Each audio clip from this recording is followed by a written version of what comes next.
နွေရာသီမှာတောင်ဆောင်ဘော်ကဖုံးကွယ်နေတဲ့စမ်းကြောင်းငယ်လေးတစ်ခုခန်းချောက်စားပြူလာပါတယ်။ဒရိုရှာအများပြားဟာရင်ငတ်နေကြပေမဲ့စမ်းကြောင်းကတော့တဖြည်းဖြည်းတဲအဖြစ်တောင်းလဲလာနေပါတယ်။ဂျင်းနာတက်တဲ့မြေခွေးတစ်ကောင်ဟာ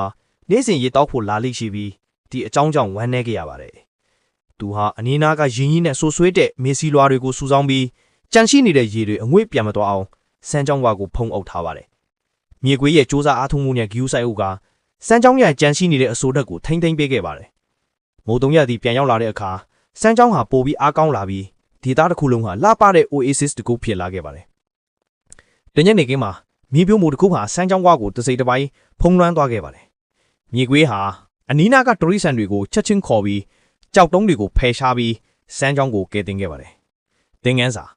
လူတယောက်ကိုကူညီတဲ့အခါအတိုင်းဝိုင်းတစ်ခုလုံးဟာခက်ခဲတဲ့အချိန်တွေမှာကျွန်တော်တို့ကိုကူညီကြပါတယ်။ကျွန်တော်ဤပရိသတ်များအားလုံးဒီလိုမျိုးဗီဒီယိုနောက်ထပ်ကြည့်ဖို့အတွက်ကျွန်တော်ကို follow and like လုပ်ခဲ့ပေးပါ